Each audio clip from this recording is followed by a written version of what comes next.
Biology का एक अहम चैप्टर ब्लड, ठीक है। ये बहुत बड़ा चैप्टर है, इसका कई पार्ट होगा, वीडियो होगा। तो ब्लड में इसको अंग्रेजी में हम क्या कहते हैं? ब्लड कहते हैं। हिंदी में इसे रक्त, रुधिर, और उर्दू में लहू। तो ब्लड का जो बेसिक कॉन्सेप्ट है उसको हम समझेंगे। ब्लड है क्या? ब्लड एक प्राकृतिक कोलाइडिंग विलेन है। अब इस विलेन को बारे में आप समझिए। विलेन क्या होता है? जब दो लिक्विड को आपस में मिला दिया जाता है तो उसको क्या कहते हैं? विलेन, ठीक है। जैसे एक गिलास है, गिलास में हमने पानी मिला दिया, पानी में हमने क्या मिला दिया? कुछ और एक लिक्विड मिला दिया, ठीक है। तो वो क्या कहलाएगा? विलेन। जैसे नींबू का रस, वो भी लिक्विड है, ठीक है। उसको हमने मिला दिया तो ये क्या कहलाएगा? विलेन।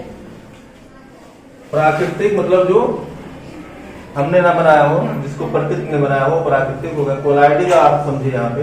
कोलाइडी का मतलब ये होता है कि कोई ऐसा विलेन हो, ठीक है, जिसमें उसके पार्टिकल हो, कण हो, जिसको आप उस विलेन को आप छानोगे किसी चीज से, कपड़े से या किसी चीज से, तो वो पूरी तरह से छनेगा नहीं, ठीक। उसके कण यानी कार्पल्स जो है ऊपर रह जाएंगे। ऐसे विलेन को हम कोलाइडी विलेन कहते हैं। जैसे आप चाय बनाते हैं घर पे, चाय में पानी डाले, चीनी डाले, चाय पत्ती डाले, ठीक है।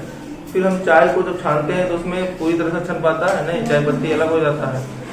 उस तरह से क्या होता है? ये कोलाइडी विलेन है। खैर इसका जो चैप्टर होता है वो केमिस्ट्री में होता है, उसको हम आगे देखेंगे, ठीक है।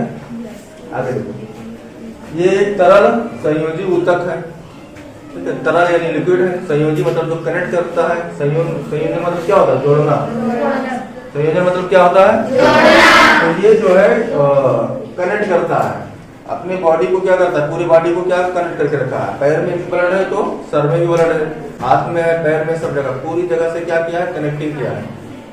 ऊतक यानी टिश्यू मतलब सेलों के समूह को क्या कहते हैं? ऊतक। जब कई सेल मिल जाते हैं तो उसको ऊतक कहते हैं। तो ये जो है ये तरल संयोजी ऊतक है, तो पूरे ब्लड को क्या कर रहा है? पूरे शरीर को कनेक्ट कर रहा है, ठीक है। इसलिए इसको तरल संयोजी ऊतक कहा जाता है। इसका पीएच मान कितना होता है? 7.4, ठीक है। पावर ऑफ हाइड्रोजन, इसका पीएच मान कितना होता है? 7.4। 7.4 है तो क्या होगा? कसेला होगा यानी क्षार होगा, ठीक है। अब हम देखते हैं कि इसका ब्लड बनता कहाँ पे है। हमारे शरीर में ब्लड बनता कहाँ है? तो ब्लड कहाँ बनता है? बोन मेरो, जो हड्डियों के बीच में जो जालीनुमा संरचना होती है। हड्डी वड्डी आप कुछ खाते होते होंगे ना, जमीन वगैरह, तो उसमें देखते होंगे जो हड्डियां होती हैं, हड्डियों के बीच में एक जालीनुमा संरचना होती है, ठीक है। उस संरचना को हम क्या कहते हैं? बोन मेरो कहते हैं, यानी अस्थि मज्जा। तो वो क्या करता है? वहां पे ब्लड का निर्माण होता है, ठीक। अब आप ये सोचेंगे कि जैसे बच्चे अभी जो पैदा नहीं हुआ तो बच्चों की हड्डियां क्या होती है? तरल अवस्था में होती है। तो उस समय उनका बोन मेरो विकसित नहीं होता है। उस समय कहाँ बनेगा? तो उस समय जब बच्चा भ्रूण अवस्था में होता है, भ्रूण अवस्था मतलब गर्भ में होता है, तो उस समय उसका ब्लड कहाँ बनता है? तो लीवर में बनता है, यकृत में, ठीक है। अब लीवर में कौन से पार्ट में? तो मेसोड्रम में, क्लियर। लीवर के मेसोड्रम में जब बच्चा क्या होता है? भ्रूण अवस्था में होता है, ठीक। पैदा हो गया तो बच्चा पैदा हो गया तो उसमें ब्लड कहाँ मिलेगा? Bone marrow. लेकिन अभी जो पैदा नहीं हुआ, जो भ्रूण अवस्था में है, तो उसका ब्लड कहाँ बनना है? यकृत में, मेसोड्रम में, ठीक है। अब हम जानते हैं कि पुरुषों ब्लड हमारे अंदर कितना पाया जाता है? तो औसतन 5 लीटर पाया जाता है, ठीक है। क्वेश्चन आएगा कि मानव शरीर में कितना ब्लड पाया जाता है? तो लगभग 5 लीटर, ठीक। एक स्वस्थ मनुष्य के शरीर में कितना ब्लड पाया जाता है? तो लगभग 5। अब इसको हम कैटेगराइज करते हैं। पुरुषों में थोड़ा सा ब्लड ज्यादा होता है, 5.5 लीटर, ठीक है। महिलाओं में 5 लीटर, क्लियर।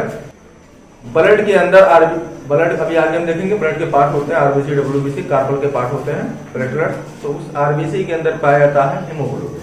क्या पाया जाता है? हीमोग्लोबिन। तो हीमोग्लोबिन महिलाओं में औसतन 12 DL होता है। DL मतलब डेसीलीटर, 12 DL होता है। पुरुषों में 14 DL होता है हीमोग्लोबिन, क्लियर। इसलिए देखिए अभी हम आगे पढ़ेंगे। देखिए जो आरबीसी होता है, आरबीसी के अंदर क्या पाया जाता है? हीमोग्लोबिन। हम लोग सोशल में पढ़े थे कि हीमोग्लोबिन ही ऑक्सीजन को लेकर जाता है। तो ये किसके अंदर होता है? आरबीसी के अंदर। और हीमोग्लोबिन हमने रोग में पढ़ा दिया था कि हीमोग्लोबिन कमी से रोग होता है जिसको हम एनीमिया कहते हैं, रक्त अल्पता, ठीक है। हीमोग्लोबिन बढ़ाना होता है तो आयरन की जरूरत होती है। तो आरबीसी के अंदर हीमोग्लोबिन, हीमोग्लोबिन के अंदर आयरन, ठीक है। तो जो आयरन होता है ये पुरुषों में क्या होता है, ज्यादा होता है, महिलाओं में कम। इसलिए पुरुषों का क्या होता है, शरीर जो है थोड़ा सा ठोस होता है, आयरन ज्यादा है तो ठोस होगा, ठीक है। और महिला का क्या होगा, हाँ, महिला का क्या होता है, मुलायम होता है ना। तो हम देख रहे थे आरबीसी। देखिए आयरन जो है महिलाओं में आयरन की हमेशा कमी हो जाती है, ठीक है। इसलिए महिलाओं को आयरन की गोलियां ज्यादा खिलाई जाती हैं। वो कुछ ऐसी चीजें होती हैं जिससे आयरन की कमी बनी रहती है, ठीक है। इसलिए महिलाओं में हीमोग्लोबिन क्या होती है, कम होती है, पुरुषों में ज्यादा होती है, ठीक है। अभी एक महिला को आप थप्पड़ मारेंगे तो उसको ज्यादा चोट लगेगी, और पुरुष को मारेंगे तो कम लगेगी। क्यों? क्योंकि उसमें क्या है, आयरन ज्यादा है, ठीक है। समझ में आया? आगे चलते हैं, हम ब्लड का देखते हैं, ये ब्लड काम क्या करता है हमारे शरीर में। तो ब्लड देखिए, ब्लड जो है हमारे शरीर में शिराओं और धमनियों के माध्यम से क्या है, दौड़ रहा है। 120 के उसमें जाता है और 80 के वापस आता है, ठीक है। इसी को हम क्या कहते हैं, ब्लड प्रेशर। ब्लड क्या कहते हैं, ब्लड प्रेशर। ब्लड क्या कर रहा है, हमारे शरीर में क्या कर रहा है, गति कर रहा है। क्या कर रहा है वो, गति कर रहा है। 120 की स्पीड से जब जा रहा है, और इसको हम क्या कहेंगे, धमनी, ठीक है। जो नसें होती है हमारे शरीर में, जो मोटी नसें होती है उनको धमनी कहा जाता है, जो थोड़ा पतली नसें होती है उनको हम क्या कहते हैं, शिरा। और 80 की स्पीड से क्या है, वापस आता है, इसी को हम क्या कहते हैं, ब्लड प्रेशर। 120/80 यही होता है ब्लड प्रेशर, ठीक है। इस प्रेशर से हमारा ब्लड क्या है, जा रहा है। अब आपको पता है कि कोई चीज अगर गति करती है तो इसमें भी क्या है, अणु है, ब्लड के अंदर क्या है, अणु है, छोटे छोटे कण है। तो जब गति करेगी तो उसमें क्या होगा, घर्षण उत्पन्न होगा, और घर्षण जब उत्पन्न होगा तो उसमें क्या होगा, ऊष्मा उत्पन्न होगी, ठीक है। तो ब्लड जब गति करती है, हमारा ब्लड क्या कर रहा है इस समय, हमेशा क्या कर रहा है, गति कर रहा है। तो गति कर रहा है तो जिससे घर्षण हो रहा है, घर्षण से ऊष्मा उत्पन्न हो रही है, तो हमारे बॉडी का टेम्परेचर क्या हो रहा है, मेंटेन हो रहा है, कितना, 37 डिग्री। हालांकि इसके अलावा ब्लड के अलावा भी एक होता है, श्वसन होता है, जो श्वसन भी क्या कर रहा है, हमारे बॉडी के टेम्परेचर को मेंटेन कर रहा है, 37 डिग्री, ठीक है। समझा? तो ये ताप को नियंत्रित करता है, ठीक। हमारा बॉडी कितना गर्म रहेगा कितना नहीं रहेगा ये नियंत्रित करेगा, क्लियर। इसके अलावा ये परिवहन करता है, ब्लड पूरे शरीर में दौड़ता है, शरीर में दौड़ता है तो क्या क्या चीज ले जाता है, क्या लाता है, ये भी देखेंगे। तो हम पाचन में आपको पढ़ाए हैं कि जब पाचन पूरी तरह से कहाँ होता है, छोटी आंत में। छोटी आंत में जब पूरी तरह से भोजन का पाचन हो जाता है तो उसमें जो न्यूट्रिशन होते हैं, कार्बोहाइड्रेट, प्रोटीन, वसा, विटामिन, जल, जितनी भी चीजें होती हैं उनको छोटी आंत क्या करती हैं, अवशोषित कर लेते हैं, मतलब सोख लेते हैं। और सोख के किसको दे देती है, ब्लड को दे देते हैं। तो ब्लड उसको लेकर घूमता रहता है। अब ब्लड किसको देता है, सेल को देता है। तो मिला के क्या है, पोषक पदार्थों का ये परिवहन कर रहा है। किसका कर रहा है, पोषक पदार्थ। हमने खाना खाया है वो पूरी तरह से पचा है, जिसमें उसमें जो न्यूट्रिशन यानी पोषक मिला है उसको ब्लड को दे दिया है, तो ब्लड उसको लेकर घूम रहा है, परिवहन कर रहा है। परिवहन कर रहा है तो अब आगे किसको, जिसको देना होगा देगा, सेलों को देता है, ठीक है।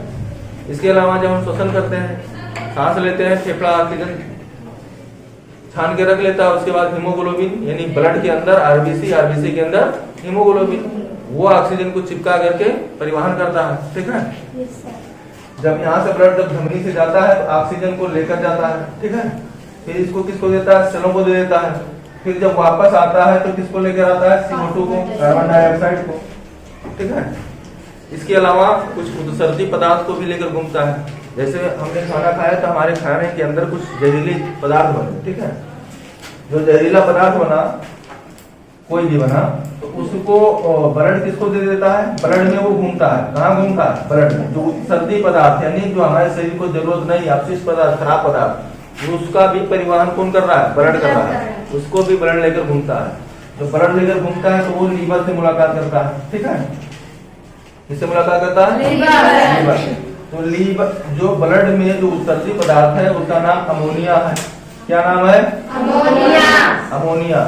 अब अमोनिया को लीवर दूसरे इसको सरल कर देता है यूरिया में, इसमें कर देता है यूरिया।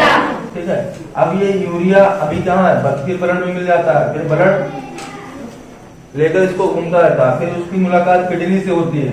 ठीक है, फिर किडनी इस खराब पदार्थ को यूरिया को किसमें बदल देता है, यूरिन। फिर यूरिन जो है यूरिन ब्लैडर में जाके जमा हो जाता है, उसके बाद में शरीर से निकल जाता है। इस तरह से जो खराब पदार्थ बने थे उत्सर्जी पदार्थ, ठीक है, उसका भी परिवहन कौन कर रहा है, ब्लड। ब्लड से उत्सर्जी पदार्थों को छानता कौन है, किडनी। ठीक है, और उसको सरल कौन करता है, लीवर। अमोनिया को कन्वर्ट कर देता है यूरिया में। क्लियर। तो ये हमारे ब्लड के कार्य है। ब्लड के कार्य, ठीक है, तो परिवहन करेगा और दूसरा ताप नियंत्रित करेगा। आपके शरीर का जो ताप टेम्परेचर बन रहा है 37 डिग्री सेल्सियस, उसको मेंटेन कौन करेगा, ब्लड। ठीक है, इसके अलावा परिवहन करेगा ऑक्सीजन का, कार्बन डाइऑक्साइड का, उत्सर्जित पदार्थों का और पोषक पदार्थों का। ठीक है, आगे चलते हैं। अब हम देखेंगे ब्लड बना किससे है। ठीक है, तो ब्लड दो पार्टों से बना है, एक का नाम है प्लाज्मा,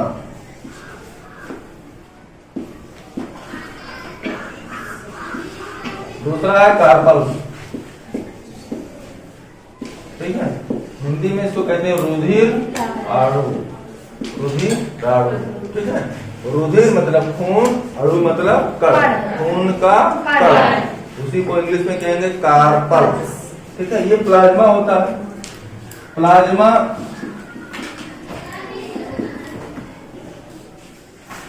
प्लाज्मा जो है लिक्विड होता है। क्या होता है, लिक्विड, पानी की तरह होता है। ठीक है, थोड़ा चिपचिपा पानी की तरह होता है, प्लाज्मा लिक्विड में होता है। और ये जो उदाहरण होते हैं, कार्पल्स होते हैं, कण होते हैं। नाम से क्लियर, रुधिर अणु मतलब खून का कण, तो ये कण होते हैं। ठीक है, इसीलिए इसको हम क्या कहते हैं, कोलाइडी विलय, मतलब इसमें लिक्विड भी है और कण भी है। तो जिसमें लिक्विड और कण दोनों होते हैं, इनको पूरी तरह से आप छान नहीं पाओगे, इसलिए इसको हम क्या कहते हैं, प्राकृतिक कोलाइडी विलय। क्लियर। आगे चलते हैं। इसमें इस प्लाज्मा में बाबू दो प्रकार के प्रोटीन पाए जाते हैं, जिसको हम कहते हैं फाइब्रोनोजेन, फाइब्रोनोजेन। ठीक है, इसके अलावा एक प्रोटीन होता है प्रोथ्रोम्बिन।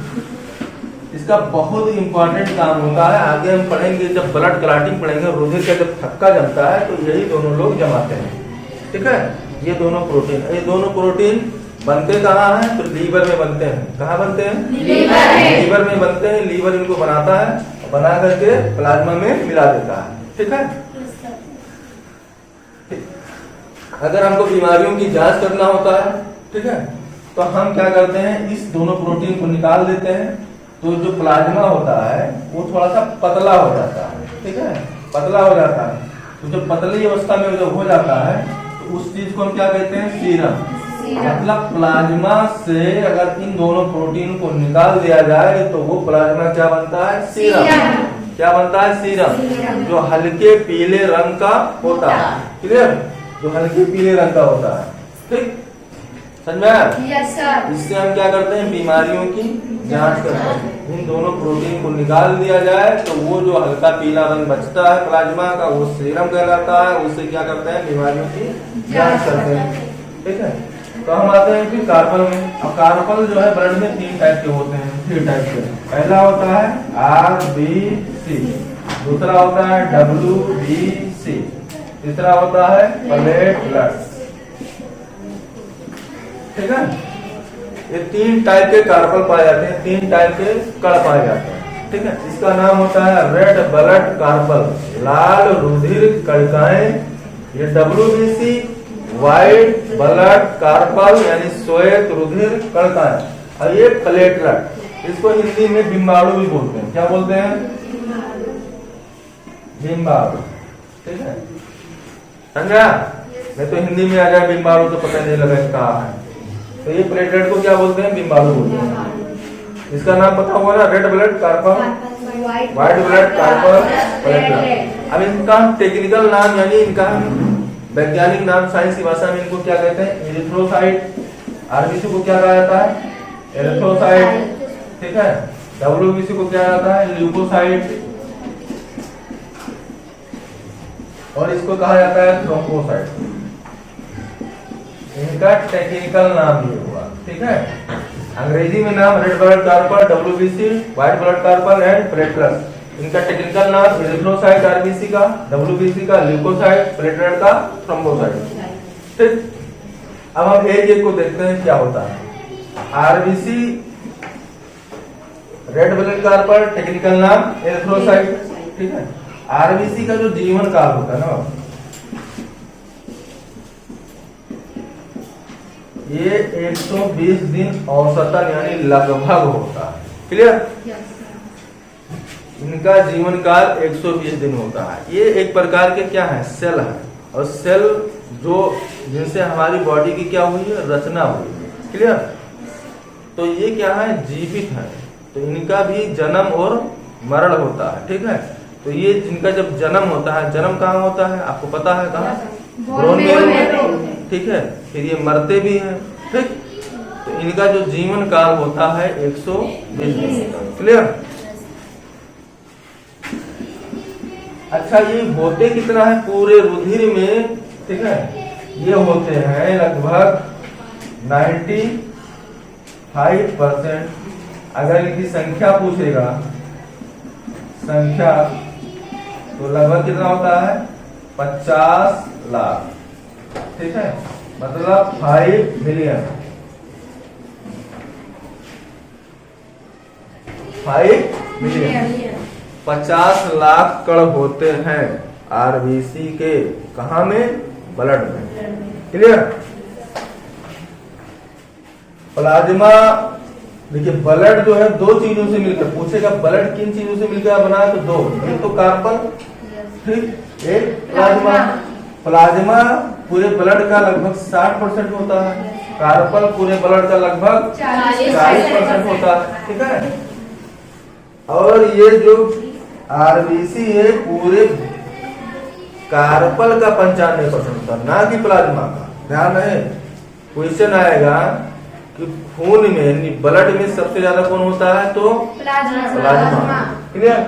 लेकिन अगर पूछेगा रुधिराणु में, रुधिर में प्लाज्मा, अगर रुधिराणु पूछा यानी कार्पल पूछा तो RBC सबसे ज्यादा होता है 95%, ठीक है। 5% में ये दोनों होते हैं, 95% यही होता है, क्लियर। खून का रंग लाल क्यों होता है, तो हीमोग्लोबिन के कारण, ठीक है। हीमोग्लोबिन में आयरन होता है, इसी कारण उसका रंग क्या होता है, लाल होता है। अब आगे हम लिखेंगे इसका आकार, ये किस आकार का होता है, तो ये गोल होता है। किस आकार का होता है, गोल।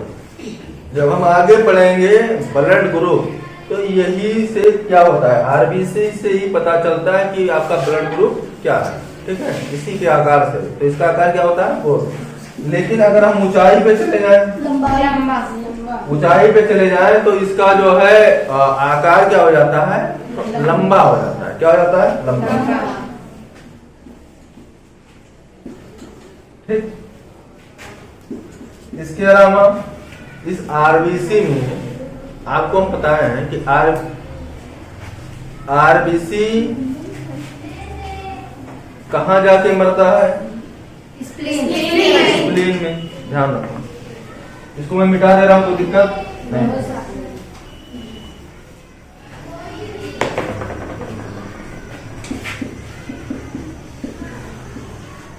RBC कहाँ मरता है, स्प्लीन में।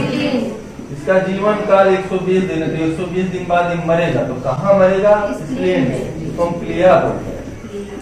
अब एक चीज ये समझो कि स्प्लीन में जाके ही क्यों मरता है। बात यह है कि इसके सेल में जो रेड ब्लड लाल रुधिर कणिकाएं, जो उसका सेल है, उसके सेल में लाइसोसोम नहीं पाया जाता है। बाकी सारी चीजें पाई जाती है, माइटोकॉन्ड्रिया, गाल्गी का, सारी चीजें पाई जाएंगी, लेकिन लाइसोसोम नहीं पाया जाएगा। ना ही केंद्रक, ना ही न्यूक्लियस पाया जाएगा, और ना ही लाइसोसोम पाया जाएगा। और लाइसोसोम ही कोशिका का क्या करता है, पाचन। अगर कोई कोशिका मर गई है तो लाइसोसोम उसको फट करके क्या कर देता है, उसमें एक जल अपघटक एंजाइम होता है, वो क्या करता है, छिड़क करके उसमें करके वो उसके कोशिका के अंगों को क्या कर देता है, पचा देता है, मतलब खत्म कर देता है, ठीक है। अगर आरबीसी में क्या है, इसमें लाइसोसोम ही नहीं पाया जाता, तो आरबीसी जब मरता है तो उसी में तैरता रहता है, सड़ा, ठीक है, वो मर गया तो उसकी लाश सड़ेगी, ठीक है, तो वो ब्लड में तैरेगा, तो इसीलिए अलग से स्प्लीन होता है। हमारे पेट के बाईं तरफ नीचे क्या होता है, एक तिल्ली होती है, स्प्लीन होता है, इसी में ब्लड जाके इकट्ठा होता है, इसीलिए इसको हम ब्लड बैंक भी कहते हैं, ठीक है। प्लीहा को, हमारा ब्लड बैंक कौन है, प्लीहा, तिल्ली, इसमें ब्लड सारा इकट्ठा होता है, और जो आरबीसी मरा होता है उसका वो स्प्लीन क्या कर लेती है, भक्षण कर लेती है, उसको खत्म कर देती है, ठीक है। जो नया अभी बना है ब्रोन मेरो से आरबीसी, उसको धमनियों और सिराओं में भेजती रहती है, ठीक है। तो ये मरता स्प्लीन में है, क्यों मरता है, क्योंकि इसके पास लाइसोसोम नहीं है, क्लियर, इसके सेल के अंदर लाइसोसोम नहीं है जो इसको पचा पाए, नहीं है, इसलिए दूसरी जगह मरता है, इसलिए स्प्लीन को हम आरबीसी का कब्र भी कहते हैं, क्लियर।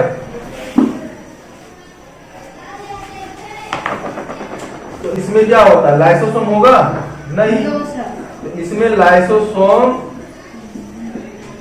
नहीं पाया जाता है, और ना ही क्या पाया जाता है, केंद्रक। केंद्रक क्या होता है, सेल का ब्रेन होता है, सेल को कंट्रोल करता है, तो इसमें विकसित नहीं है केंद्रक, तो केंद्रक भी नहीं पाया जाता है, क्लियर। आरबीसी की कमी से होगा क्या बाबू, अगर आरबीसी की कमी हो गई, ध्यान से देखो, आरबीसी की अगर कमी हुई तो समझो क्या हो गया, हीमोग्लोबिन कम हो गया, ठीक है। अगर हीमोग्लोबिन कम हो गया तो समझो क्या हो गया, आयरन कम हो गया, और आयरन भी क्या करता है, शक्ति प्रदान करता है आपके शरीर को, क्लियर। आपके अंदर क्या होगी, शक्ति क्या होगी, कम हो जाएगी, और जब शक्ति कम हो जाएगी तो लदर लदर गिरबो, ठीक है, बात समझो। इसको ऐसे देखो, आरबीसी कम तो हीमोग्लोबिन कम, हीमोग्लोबिन कम तो आयरन कम, आयरन कम तो शक्ति कम।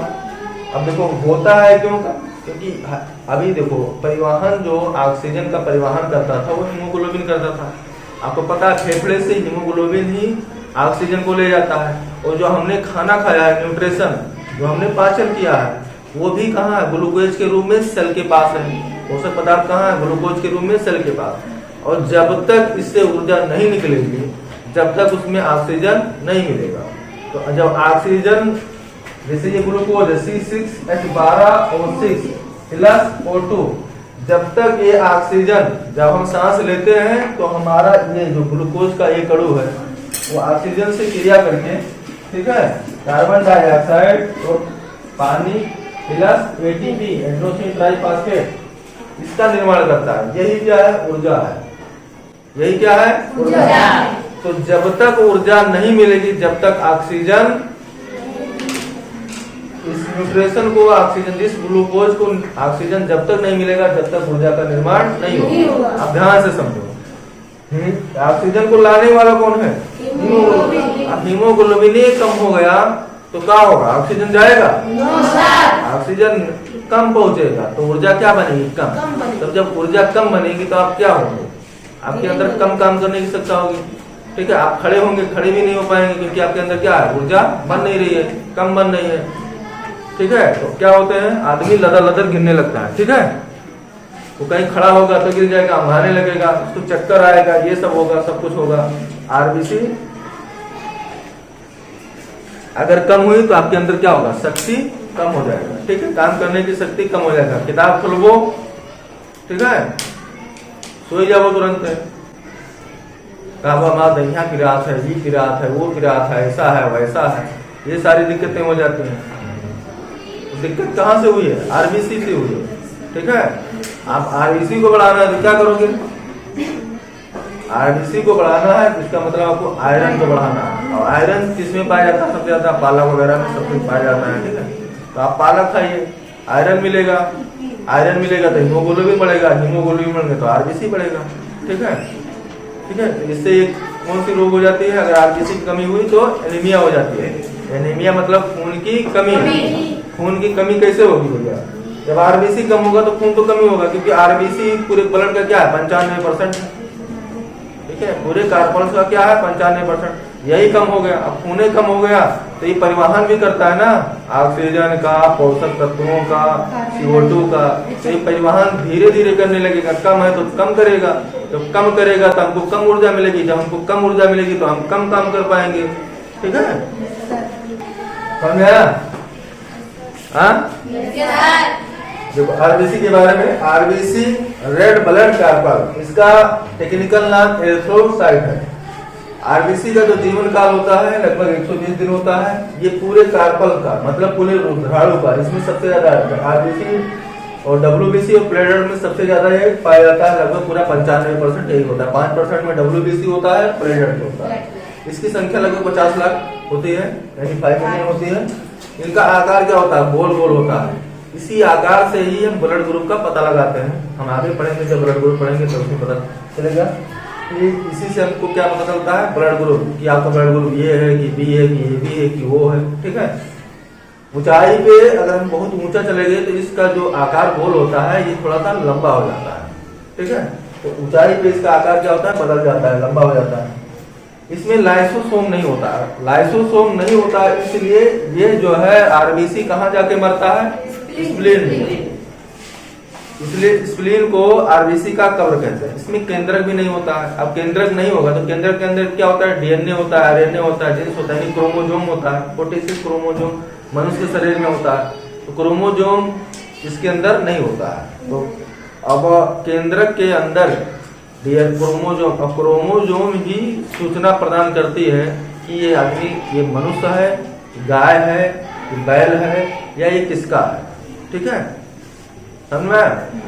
केंद्रक नहीं होगा तो केंद्रक के अंदर क्या नहीं होगा? क्रोमोजोम। ये न्यूक्लियस है, न्यूक्लियस इसके अंदर नहीं होता है, केंद्रक नहीं होता है। केंद्रक के अंदर क्रोमोजोम पाया जाता है, जो गुणसूत्र पाया जाता है। और मनुष्य के जो गुणसूत्र होता है 46 होता है, यानी 23 जोड़ा गुणसूत्र मनुष्य के शरीर में पाया जाता है। अगर 23 जोड़ा गुणसूत्र है, 46 गुणसूत्र है, तो मनुष्य पैदा होगा। ठीक है, अब मनुष्य में लड़का लड़की या ट्रांसजेंडर पैदा हो जाता है तो वो अलग चैप्टर है, वो जन्म का चैप्टर में बताया जाएगा। ठीक है, इसके अंदर डीएनए, आरएनए और जीन पाया जाता है। ठीक है, तो यही आपको डिसाइड करते हैं। पहले तो क्रोमोसोम डिसाइड करेगा कि आप मनुष्य हैं, 46 है तो इसका मतलब मनुष्य है। ठीक, फिर डीएनए डिसाइड करेगा कि आप हैं कौन। जैसे हम सबका डीएनए क्या है? अलग अलग है। किसी का डीएनए बराबर नहीं होगा, बराबर होगा तो हमारे जैसे हो जाओगे। ठीक है, जैसे आदमी के अंगूठे का निशान ले आता है, इसका मतलब कि ये अंगूठे का निशान सबका क्या है? अलग अलग है। अंगूठे का निशान, जीभ का निशान, ये सब क्या होता है? सबका अलग अलग होता है। ठीक है, ऐसे ही हमारा डीएनए क्या है? अलग अलग है। अगर हमारा डीएनए एक जैसा हो जाए, मान लीजिए हमारा डीएनए 100% आपसे मैच हो जाए, तो हमारा जो शक्ल होगा वो आपका भी होगा। ठीक है, अब क्या है कि हमारा डीएनए हमारे माता पिता से थोड़ा मैच हो जाता है, तो हमारी शक्ल जो है हमारे माता पिता की तरह हो जाती है। वो कुछ मिलती है, पूरी नहीं 100% मिलेगी तो हम वैसे हो जाएंगे। 70%, 80% ऐसा मिलता है। ठीक है, तो केंद्रक इसके अंदर नहीं पाया जाता, इसलिए आरबीसी को हम निकाल करके हम ये नहीं बता पाएंगे कि ये आदमी का आरबीसी है, मनुष्य का आरबीसी है। ठीक है, या ये किस पार्टिकुलर आदमी का है। आरबीसी से हम किसी भी जीव की सूचनाओं का अध्ययन हम नहीं कर सकते, ध्यान रखें। ठीक है, क्योंकि इसमें क्या नहीं होता है? केंद्रक नहीं। बाकी के सेलों में केंद्रक होता है। जैसे बाल उखाड़ देंगे, बाल, तो बाल के जड़ में उसका सेल होता है, तो उसमें भी केंद्रक होता है। उससे आपकी सूचना पूरी मिल जाएगी, आप कौन है, किसके पुत्र हैं, किसके नहीं है, सारी चीजें मिल जाएगी। ठीक है, जब कभी कभी क्या होता है, जमीन जायदाद में झगड़ा होता है, तो कोई कहता है हमारा लड़कोई ना हो, उनको जायदाद से बेदखल कर देंगे, तो वो केस करेगा, तो कोर्ट में क्या जाएगा, तो वो ऑर्डर करेगा कि इसका डीएनए जांच कराओ। ठीक है, तो दोनों का डीएनए जांच करोगे, अगर 80% मैच हो गया तो इसका मतलब वो आपका ही लड़का है। ठीक है, किसी का मैच नहीं होता इतना ज्यादा। अगर आपका हमारा मैच कराया जाए तो आपका अलग होगा, आप हमारा 20-30% मैच करेगा क्योंकि हम मनुष्य हैं, इससे ज्यादा नहीं कर पाएगा। लेकिन अगर हमारे बच्चे का मैच कराओगे तो उसका 80% मैच करेगा। ठीक है, और हमारा किसी से 100% नहीं मैच कर पाएगा। अगर 100% मैच करेगा तो वो हम ही होंगे। ठीक है, वो हमारा क्लोन होगा, हमारा सेल ही होगा। अगर हमारे सेल को आप निकाल करके, ठीक है, उसको बेबी टेस्ट ट्यूब में रखा जाए, उसको पोषण वोषण दिया जाए, उसमें सेल डिवीजन हो, तो उससे जो बच्चा पैदा होगा वो हम ही होंगे, ठीक। वो बिल्कुल हमारी जैसा होगा, बस ब्रेन क्या होगा, अलग अलग होगा।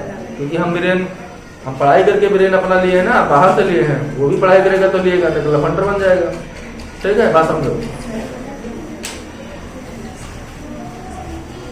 ये आरबीसी है, ठीक, कोई दिक्कत? आरबीसी की कमी से कौन सा रोग होता है? ठीक है। अब आरबीसी दिया है या हीमोग्लोबिन दिया है या लोहा दिया है, तीनों से क्या होगा? एनीमिया रहेगा शरीर में। लोहे की कमी से एनीमिया, हीमोग्लोबिन की कमी से एनीमिया, आरबीसी की कमी से एनीमिया, क्योंकि तीनों एक ही है, ठीक है। अब हम दूसरा देखेंगे WBC, ठीक है, व्हाइट ब्लड कार्पल। इसका टेक्निकल नाम ल्यूकोसाइट, ठीक है, टेक्निकल नाम क्या है? ल्यूकोसाइट। ल्यूकोसाइट यही क्या होता है, इसके बढ़ने घटने से कैंसर बीमारी हो जाती है, ल्यूकोमिया हो जाती है। ल्यूकोमिया को ही क्या कहते हैं हम? कैंसर कहते हैं, ठीक है। ल्यूकोमिया को हम क्या कहते हैं? कैंसर। बात करें तो इसकी जीवन काल की, ये कितना दिन जिंदा रहता है? तो ये 4 दिन जिंदा रहता है लगभग औसतन, ठीक है, 4 डेज इसका जीवन काल है, 4 दिन के बाद मर जाएगा, क्लियर। इसका बात करेंगे आकार की, इसका आकार कैसे होता है, तो इसका आकार कुछ पता ही नहीं, अनिश्चित होता है, इसीलिए इसको ब्लड ग्रुप में नहीं शामिल करते हैं। ब्लड ग्रुप में सिर्फ आरबीसी को शामिल करते हैं, क्योंकि इसके आकार का कोई अता पता ही नहीं है, ठीक है। तो इससे हम ब्लड ग्रुप नहीं बता सकते हैं, ब्लड ग्रुप सिर्फ आरबीसी से बता सकते हैं, आरबीसी से। WBC किसी का मिल जाए उससे हम ये सोचे कि इसका ब्लड ग्रुप क्या है, तो हम नहीं बता पाएंगे, क्योंकि इसका आकार क्या है? अनिश्चित, क्लियर। बात करें इनकी संख्या का, तो संख्या औसतन 10,000 होती है। कितना होती है? 10,000, ठीक है। इसका मेन काम होता है रोगों से रक्षा करना, रोगों से रक्षा करना, ठीक। WBC का मेन काम क्या होता है? रोगों से रक्षा करना। संख्या कितनी? 10,000, ठीक। व्हाइट ब्लड कार्पल टेक्निकल नाम ल्यूकोसाइट, ठीक है। इसके बढ़ने घटने से कैंसर हो जाता है, ल्यूकोमिया हो जाता है, ल्यूकोमिया को ही क्या कहते हैं? कैंसर कहते हैं। जीवन काल 4 डेज, ठीक। आकार इसका क्या होता है? अनिश्चित। इसका अनिश्चित आकार है, इसका मतलब इससे हम ब्लड ग्रुप का पता नहीं लगा पाएंगे, क्योंकि इसका आकार ही नहीं पता है, तो ब्लड ग्रुप क्या पता होगा। संख्या 10,000 होती है। काम क्या होता है इसका? ठीक है, इधर लिख लेते हैं, इसको मिटा दे, कोई दिक्कत नहीं। देखो, ये रोगों से रक्षा करता है। WBC क्या कर रहा है? रोगों से रक्षा कैसे करता है? तो WBC जो व्हाइट ब्लड कार्पल है, इसमें जो सेल होता है 3 टाइप सेल होते हैं, ठीक है। एक तो होता है एंटीबॉडी। अब एंटीबॉडी WBC के अंदर नहीं होता, ध्यान रखना, इसके अंदर नहीं होता। हम इसको यहाँ पे ला रहे हैं, वो अलग ये होता है प्लाज्मा के अंदर। क्या होता है? प्लाज्मा के अंदर, ठीक। लेकिन हम इसको लेकर आए कि रोगों से रक्षा करता कैसे है। तो एक होता है एंटीबॉडी, दूसरा होता है लिम्फोसाइट। क्या होता है? लिम्फोसाइट। ये T आकार का होता है, इस तरह से बना होता है T, ठीक है, इसलिए इसको हम T4 सेल कहते हैं। क्या कहते हैं? T4 cell. एक होता है मोनोसाइट। इसके अलावा कई होते हैं, लेकिन ये मेन 3 लोग काम करते हैं, इसलिए इनको तीनों को ही पढ़ते हैं, ठीक है, समझ में आया? अब हमारे शरीर में जो रोग होता है वो 2 कारणों से होता है, सिर्फ 2 कारण है। ये तो या तो हमको न्यूट्रिशन की कमी हुई है, खाने पीने की कमी हुई है, ठीक है, हमको जो खाना खाना चाहिए तब हमने नहीं खाया, तो उससे हमारा शरीर क्या होगा? बीमार हो जाएगा, ठीक है। जैसे हमने पालक नहीं खाया तो विटामिन ए की कमी हो जाएगी, ठीक है, तो हमको रतौंधी हो जाएगा। तो ये तो हो गया खाने पीने से रोग। और दूसरा जो रोग होता है वो सूक्ष्म जीवों से होता है, ठीक है। जब यही सूक्ष्म जीव हमारे शरीर में आते हैं तो अलग अलग रोग पैदा कर देते हैं। क्लियर? तो दो टाइप का रोग होता है, तो खाने पीने से कमी हो गई, या तो जीवाणुओं से, वायरस से, विषाणुओं से, इन सब से होता है। ठीक है। अब मान लीजिए हमारे शरीर में पोषक तत्वों से हुए तो इसमें इसका कोई रोल ही नहीं है, क्या करेगा, थोड़े बना देगा। ठीक। तो हमारे शरीर में मान लीजिए कोई अलग चीज एंट्री कर रहा है, मान लीजिए कोई जीवाणु एंट्री कर रहा है, कुछ भी कर रहा है, ठीक है, जो हमको बीमारी देने वाला है। ठीक। तो प्लाज्मा के अंदर घूम रहा है कौन? एंटीबॉडी। कौन घूम रहा है? एंटीबॉडी। एंटीबॉडी इसे देख लेगा कौन है रे। ठीक है। क्यों? क्योंकि इनका जो होता है सेल, ये हमारे सेल की तरह नहीं होता है, इनका कुछ अलग ही सेल होगा। हमारा जो सेल है वो विकसित सेल है, हमारे सेल में सारे लोग पाए जाते हैं, और जीवाणुओं के सेल में सारे लोग नहीं पाए जाते हैं, कुछ ही अंग पाए जाते हैं। ठीक है। जैसे इनमें न्यूक्लियस नहीं पाया जाएगा, इनको इनमें सेंट्रोसोम नहीं पाया जाएगा, तमाम चीजें नहीं पाई जाती, इनका अविकसित सेल होता है। मतलब ये उतना ही होता है जिससे इनका काम चल जाए, बाकी और चीजें इनके अंदर नहीं होती। तो इनके सेल में और हमारे सेल में अंतर होता है। ठीक है। इसी अंतर को पहचानता कौन है? एंटीबॉडी। तो हमारे शरीर में के अंदर प्लाज्मा में कौन होता है? एंटीबॉडी होता है। अब ब्लड पूरा दौड़ रहा है तो प्लाज्मा भी दौड़ रहा है, अब प्लाज्मा दौड़ रहा है तो प्लाज्मा के अंदर एंटीबॉडी भी दौड़ रहा है।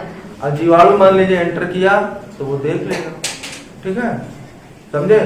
तो जीवाणु यानी कोई भी शरीर के अंदर जब आता है तो उसकी जो सूचना होती है वो किसको पता चलती है? पहली बार एंटीबॉडी। ठीक है, एंटीबॉडी देख लेगा। ठीक है, फिर एंटीबॉडी में इतनी ताकत नहीं है कि वो उससे लड़ सके, सिर्फ देखेगा, उसको पता चलेगा। इसका काम सिर्फ क्या है? देखना, कौन कौन आ रहा है, बाहरी कौन है। ठीक है, और जब ये देख लेगा तो फिर किसको बताएगा? लिम्फोसाइट। चलो भैया लिम्फोसाइट। ठीक है, और लिम्फोसाइट बहुत ताकतवर आदमी है, T4 सेल, अपने टी में से फंसा लेगा, उसको मार देगा। ठीक है, तो लड़ाई कौन करेगा? टी मार के चला आएगा। ठीक है, मार के चला आएगा। ठीक है, उसको फिर उठाएगा भी नहीं, अब उठाने वाला कोई दूसरा होगा। अब वो जो जीवाणु गया है हमारे शरीर में, उसको किसने मार दिया? लिम्फोसाइट ने। अब जब लिम्फोसाइट ने मार दिया, ठीक, तो क्या होगा? तो वो जो जीवाणु है वो मरा बैठ पड़ा है, तो मर गया है, तो वो सड़ेगा हमारे शरीर में, तो फिर हमको बीमारी नहीं होगी? होगी ना। अब इसको है कि उसको कुछ साफ करने वाला हो, सफाई करने वाला हो। जैसे आरबीसी के पास सफाई करने वाला नहीं था, तो प्लीहा में जाके मरा, प्लीहा उसका सफाई किया। ठीक, तो इसको सफाई करने वाला हो तो इसमें एक सेल और होता है जिसका नाम मोनोसाइट होता है, वो उस जीवाणु को जाके खा लेगा। हमारे साफ बीमारी से भी हम बच जाएंगे, हमारे शरीर की सफाई भी हो जाएगी। ठीक, तो ये 3 प्रोसेस होता है। ये तीनों कहाँ होते हैं? WBC के अंदर होते हैं। ध्यान रखना, एंटीबॉडी WBC के अंदर नहीं होता। कहाँ होता है? प्लाज्मा। ठीक, अब एक एग्जाम्पल से समझो। चलो यहाँ से एग्जाम्पल समझो। जैसे ये हमारा क्या है? फेफड़ा है। अभी ये बीमारी बहुत चली थी, क्या नाम था? कोरोना। सब लोग क्या हो गए थे? लॉकडाउन में अंदर हो गए थे, घर के अंदर। ठीक है, कोरोना एक क्या था? वायरस था। क्या था? वायरस। ठीक, इसका आकार जो था वो कराउन की तरह था, इस तरह से था, कराउन की तरह। ठीक है, कराउन मतलब इसके ऊपर ऐसे फोल्ड थे। ठीक है, करौनी की तरह, जैसे आप लोग जानते होंगे कराउन। जब ये शरीर में एंटर करता है, ठीक है, क्या कर रहा है? एंट्री कर रहा है। एंट्री जैसे किया तो ये बहुत होशियार है, ये पेट में ले जाएगा। पेट में जाएगा तो पेट में कौन मिलेगा? HCl, उसको पीस के खत्म कर देगा। तो ये कहाँ? सांस नली के द्वारा फेफड़े में एंटर कर जाता है। ठीक है, अभी भी ये हमारा कुछ नहीं कर पा रहा है। ठीक, सांस नली में आया तो सांस नली में क्या कर रहा है? कुछ नहीं कर रहा है। तो यहाँ पे ये सांस पहले क्या काम करता है? अकेले नहीं आता, ये सांस नली है, तो सांस नली में यहाँ पे बैठ करके ये रिप्रोडक्शन ज्यादा करता है। रिप्रोडक्शन मतलब अपने जैसा संतान ज्यादा तुरंत उत्पन्न करता है। ठीक है, ये बहुत जल्दी कर लेते हैं क्योंकि इनका सेल बहुत छोटा होता है, बहुत छोटा सेल होता है। ठीक है, 2-3 अंग होते हैं तो जल्दी जल्दी बना लेते हैं। हमारा सेल बहुत बड़ा है, हमारे सेल में बहुत अंग होते हैं, तो हम जल्दी रिप्रोडक्शन नहीं कर पाते हैं। तो ये रिप्रोडक्शन बहुत तेज करते हैं। तो इस नली में बैठते हैं, तो यहाँ पे जब करते हैं रिप्रोडक्शन, उसके बाद में ये जो है ये कोष्टक, वायु कोष्टक यहाँ पहुंचता था। ठीक है, वायु कोष्ठक में पहुंच रहा था। वायु कोष्ठक यही होता है जो हम सांस लेते हैं तो यही गुब्बारे की तरह होता है, ये फूल जाता है, ठीक है, फिर ये बंद हो जाता है। तो ये वायु कोष्ठक का जो सेल था बाबू, ठीक, वायु कोष्ठक का जो सेल था ये इसका भी आकार क्या था, क्राउन की तरह था। ये दोनों क्या हो गए, मैच हो गए। इसका सेल और इसका सेल क्या हो गया, मैच। वायरस का सेल और हमारे एल्वेली यानी वायु कोष्ठक का सेल क्या हो गया, मैच हो गया, ठीक है। और जब ये एंट्री मारा तो इसको लगा कि हमारे बिरादरी का ही कोई आदमी है, ठीक है। एंट्री मारेगा, दरवाजा उसका खटखटाएगा, खोलेगी कौन कौन, तार मौसिया, ठीक है। अब वो मौसिया समझ के अपने अंदर ले जाएगा, मतलब गुब्बारे के अंदर ले जाएगा, खाना पाना देगा। उसको बाद में पता लगेगा, तो कहेगा हम तो तार मौसिया नहीं, कोरोना है कोरोना, ठीक है। अब दिक्कत ये हो गई, ठीक है, क्योंकि ये इसी तरह था, यहाँ पे पहुंच गया। ये जो वायरस होते हैं इनका सेल जो है पूरी तरह से विकसित नहीं होता है, ठीक है। तो ये हमारे सेल से सूचनाएं लेंगे और अपनी सूचनाएं हमारे सेल में डाल देते हैं, ठीक। सूचनाएं मतलब डीएनए होगा या आरएनए होगा। तो जब वो हमारे सेल में उस चीज डाल देते हैं तो हमारा सेल भी उसी तरह से काम करने लगता है, ठीक है। हमारे सेल में वो प्रोग्रामिंग कर देगा। तो जिससे फिर क्या होता है, इसका काम क्या होता है, हवा को भरना, ऑक्सीजन को निकालना, ठीक है। तो ये अपना काम ही भूल जाएगा। तो इसलिए आदमी को कोरोना में क्या था, उसका सांस फूलने लगता था, क्योंकि ऑक्सीजन निकाल ही नहीं पाया था। ऑक्सीजन नहीं निकल पाता था तो सेल सांस नहीं ले पाता था, ठीक है। तो ये चीजें हुई। अब इनसे देखो, इस हुआ तो सबको, लेकिन सब नहीं मरे, कुछ ही मरे ना। तो जिनका WBC मजबूत था, ध्यान रखो, जिनका WBC मजबूत था वो बच गया, ठीक है। मतलब जिसका एंटीबॉडी एक्टिव था। पहली बात तो उसको पहचानना ही बहुत बड़ी चीज है ना। जो पहचान गया वो तो मार लेगा, और जो नहीं पहचान पाया वो चला गया। अब कोरोना एंटर कर दिया, रिप्रोडक्शन किया, तब वो नहीं पहचान पाए। वायु कोष्ठक के अंदर चला गया, तब वो नहीं पहचान पाए। अब उसके अंदर जान गए, पहचान गए, तब भी कुछ नहीं होगा। अब इसके अंदर मान लीजिए अपना ये एंटीबॉडी पहचान जाए कि इसके अंदर कोई है, तो ये लिम्फोसाइट मारेगा तो इसको देखेगा थोड़े कि तू अलबेली हो, तो नहीं मारा, सबको मारेगा। तो लिम्फोसाइट के मारने की वजह से आदमी की मौत हो जाती है, ठीक। क्योंकि वायरस को, यानी इस वायरस को मारने के चक्कर में जो हमारे सेल हैं वो मर गए। जो हमारा सेल मतलब एल्वेली का सेल था वो भी मर गया। तो गुब्बारे का जब सेल मर गया तो वो सांस जो ले रहा था वो भी बंद कर दिया। तो मौत इसलिए हो गई, ठीक है। लिम्फोसाइट के काम ज्यादा कर देते थे, ठीक। अब जब लिम्फोसाइट मार देता है, इसलिए देखो इस बीमारी में एक स्टेरॉइड दिया जाता है। स्टेरॉइड मतलब एक दवा होती है, वो डॉक्टर ही देता है, ऐसे खाया नहीं जाता है। कि ये क्या होता है कि हमारे एंटीबॉडी, हमारे इम्यून सिस्टम, ये पूरा क्या है, इम्यून सिस्टम है, ठीक है, इम्यून सिस्टम है, ठीक है। इसको क्या कर देता है, वो दवाई कमजोर कर देता है, ठीक। तो हमको इसलिए दवा दिया जाता था स्टेरॉइड कोरोना में, इसको खाओ, तार कमजोर रहा है, ये ना मारे। अगर ये मारी तो मर जाएगी, ठीक है। कौन मर जाएगा, वायरस भी मर जाएगा और हमारा सेल वो भी मर जाएगा। तो ऐसा करें कि ये मारे ना, और ये कितना दिन तक जिंदा रह पाएगा। ज्यादा दिन तो नहीं वायरस जिंदा रह पाता, बस 14 से 15 दिन, 20 दिन, 25 दिन इसके अंदर अपने आप मर जाता है, ठीक है। इतना जो कर लेता था वो बच गया, जो नहीं कर पाया वो नहीं बचा।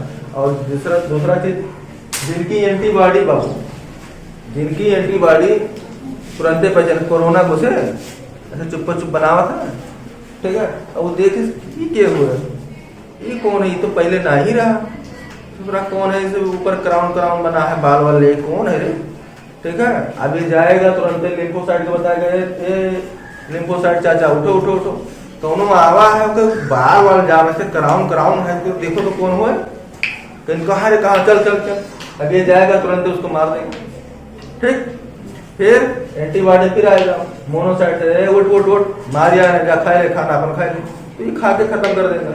इस तरह से कोरोना क्या हो गया, खत्म हो गया, ठीक है, समझो। अब इसी का एक थेरेपी बना था कोरोना में, एंटीबॉडी को निकाल लिया जाता था। मतलब एंटीबॉडी कहाँ होगा, प्लाज्मा में। तो प्लाज्मा को निकाल लिया जाता था, दूसरे के खून में चढ़ा दिया जाता था। तो ये एंटीबॉडियां पहले पहचानते रहा कि कोरोना की हुई, तो दूसरे में या गवा, दूसरे शरीर में, तो कहीं तुम्हें तो हम जानते हैं पहले से तो कोरोना हो, तो वहां के लिम्फोसाइट को बता देगा तो वो मार गिरा देगा। मैं बता ले जाइए, ठीक। एक चीज और होता है, कुछ रोग होते हैं जिसमें ये काम ही नहीं कर पाता, जैसे एडस। कौन सा रोग होता है? AIDS, acquired immunodeficiency syndrome. इसका वायरस का नाम होता है HIV। ये बड़ा खतरनाक वायरस होता है, ठीक है। ये ब्लड से और जाइमेट से एंट्री करता है। ब्लड और जाइमेट से मतलब ब्लड से करेगा, या तो स्पर्म से करेगा, या तो ओवम से करेगा। ये तीन चीज इसका एंट्री का साधन होता है, और इन तीनों चीजों में जिंदा रहता है, बाकी चीजों में जिंदा नहीं रहता है। अब मान लीजिए ब्लड के द्वारा किसी के शरीर में पहुंचा, तो ये ससुरा बहुत वो है। ये पहले अपना रिप्रोडक्शन बनाएगा, कितने साल तक? 4 साल तक कुछ नहीं बोलेगा। 4 साल के बाद इसका लक्षण आता है, ठीक है। ठीक, 4 साल तक चुपचाप बैठता। हमारा एंटीबॉडी इतना बेवकूफ, ये कोई काम ही नहीं करता, कोई हरकतें नहीं करता है, तो एंटीबॉडी कहता है पढ़ा दिक्कत है, चल रहा है। तो उसको इसे थोड़ा सोचता है कि थोड़ा पागल है, थोड़ा पागल है, इसको छोड़ के निकल चलो, ठीक। अब उसी तरह अगर ये देख ले हमारा एंटीबॉडी, उसको पागल ना समझे, तो उसी दौरान उसको मार दे, तो हम HIV से बच सकते हैं। लेकिन नहीं, ये इसको पागल समझ के छोड़ देता है, चल हट, तो दोनों काम ही नहीं।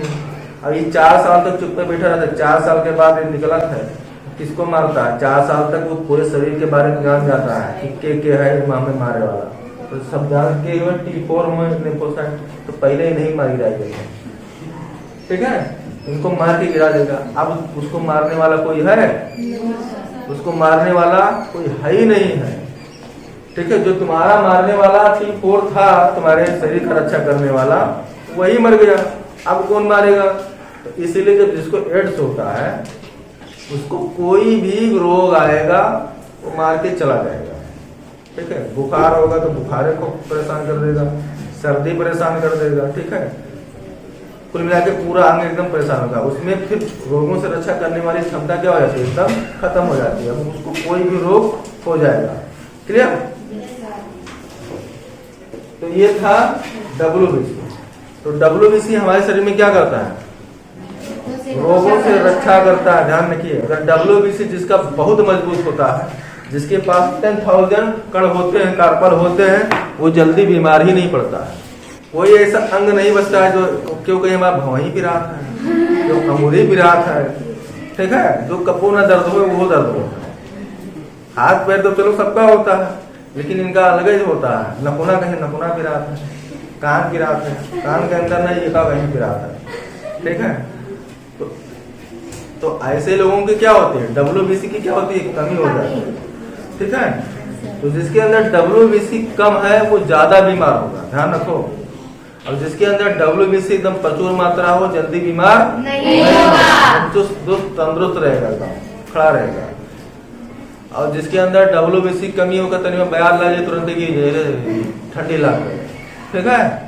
बात समझे? तो हमको क्या है, देखिए, हम लोगों को बहुत ज्यादा प्रकृति के साथ रहना चाहिए। ना है कि मान ले बहुत गर्मी है तो तू AC लगा के सो जाओ, ठीक है,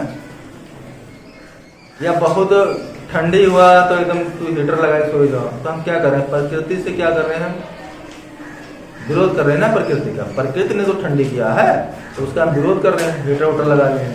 तो हमारा जो शरीर है, जो प्रकृति के हिसाब से एडजस्ट होना था, वो एडजस्ट नहीं हो पाता है। हमारे कहने का आशय ये समझो कि 2 बच्चे हैं, एक बच्चा बहुत गरीब घर का है, एक बच्चा बहुत अमीर है, ठीक है। अब उसको जब ठंडी होता है तो पूरा कमरा हीटर से एकदम कर देते हैं, ठंडी में पूरा AC से फुल कर देते हैं कि उसको कोई दिक्कत ना हो, लेकिन उसी को दिक्कत होगी। क्यों? क्योंकि वो प्रकृति के साथ तालमेल नहीं कर रहा, ठीक। एक बच्चा जो गरीब बच्चा है, वो परा है, कहूँ धोरी लोटत है, कहूँ यहाँ लोटत है, और वो माटी खा रहे, कहूँ कुछ खा, पूरा खा हुआ था, बीमार नहीं पता, जैसे नंगे परा है ठंडी में, और उसको ठंडी नहीं लगती है। ऐसा होता है क्योंकि उसका जो शरीर है वो प्रकृति के साथ एडजस्ट कर लिया है, ठीक। अब प्रकृति से वो जब एडजस्ट कर लिया है तो उसको वो चीज एहसास नहीं होगा। अब जिस लड़के को तुम हीटर में रखे थे, तनी भर लेके आओ, लाला लाला करो, बयान ला के तुरंत सर्दी हुई, ले चलो डॉक्टर के एडमिट कराए। तो ये चीजें होती हैं, ठीक। तो WBC को आपको क्या करना है? मजबूत करना है। 10,000 कण आपके अंदर होनी चाहिए, तब आप बीमार नहीं पड़ोगे। नहीं तो ऐसे लुसुर लुसुर रागो लुस रहा, 3 दिन में बीमार पड़ो, चौथे दिन चला जाओ, ठीक। इसके आगे भैया देखो, ये WBC हो गया, कोई दिक्कत नहीं। एक होता है प्लेटलेट, प्लेटलेट, ठीक है।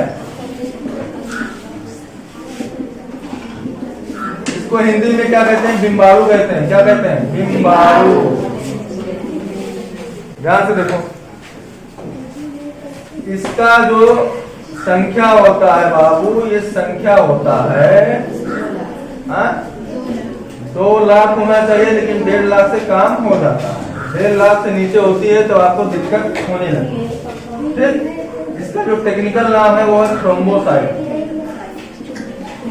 थ्रोम्बोसाइट। अब ये जो है ब्लड क्लॉटिंग में मदद करता है थ्रोम्बोसाइट। ये प्लेटलेट जो होता है, आपके अंदर प्लेटलेट है तभी आपके रुधिर खून का थक्का जमेगा। आपने पढ़ा विटामिन के, लेकिन मेन जमाता है यही। इसको हम आगे देखेंगे जब ब्लड क्लॉटिंग पढ़ेंगे तब। संख्या कितनी होती है? 2 लाख। काम क्या होता है भैया? इसका भी काम होता है शक्ति प्रदान करना, आपके शरीर में शक्ति प्रदान कर देता है, ठीक है। अगर ये नहीं तो भाई गिर जाओ। अगर ये डाउन होगा, 1.5 लाख से नीचे होगा तो आपको चक्कर वक्कर आएगा, तो इसे गिरे लगो, ठीक है। अब डॉक्टर के यहाँ जाओ तो कहीं की तार प्लेटलेट डाउन हो गया है, केवी फल खाओ, बकरी दूध पियो, पपीता खाओ, जिसमें क्या पाया जाए? प्लेटलेट पाया जाए। प्लेटलेट की गोलियां देगा, आप खाओगे तो प्लेटलेट बढ़ जाएगा, तो फिर टनटना जाओगे। अब नए बढ़ा तो मरमरा जाओगे, ठीक है। ये एक बीमारी होती है डेंगू। कौन सी बीमारी? डेंगू। डेंगू में सबसे ज्यादा डाउन होता है कौन? प्लेटलेट, ठीक है। डेंगू किससे होता है? एंडीज मच्छर से। हालांकि देखिए मच्छर इसका साधन है, इससे होता नहीं मच्छर से। जो डेंगू मच्छर, जो एंडीज मच्छर होता है उस पर डेंगू का वायरस जाता है। डेंगू जो बीमारी होती है वो वायरस से होती है, तो जो वायरस होता है वो मच्छर पे बैठ जाता है। अब कौने मच्छर का पसंद करता है? एंडीज मच्छर का। एंडीज मच्छर जब तुम्हें काटत है तो क्या ऊपर वायरस बैठा रहता है, जब काटी तो तार खून निकली, वो तेरे खून में मिल जाए। अब चला जाए तो वहां फोटोकॉपी करी तो कई मिला हो जाए है, तो ये किस पे आक्रमण करेगा? प्लेटलेट। प्लेटलेट को एकदम खत्म करने लगेगा, ठीक है। अब जैसे प्लेटलेट 1.5 लाख से नीचे पहुंचेगा, जैसे तू अनराय जाओ, चक्कर आई, ठीक है। उससे और नीचे होगा तो आप बेड पे लेट जाएंगे, उससे और नीचे होगा तो ऊपर चले जाएंगे। हाँ, तो डेंगू जब भी हो तुरंत इलाज कराया जाए, ठीक है। समझ में आया? तो डेंगू में होता है, क्लियर। तो ये तीनों थे, आरबीसी, डब्ल्यूबीसी और प्लेटलेट्स, तीनों हमने बता दिया। प्लाज्मा के बारे में बता दिया, ठीक है। और ब्लड का थोड़ा सा जो सिंपल वो था वो सारी चीजें बता दी। कोई दिक्कत? चलिए।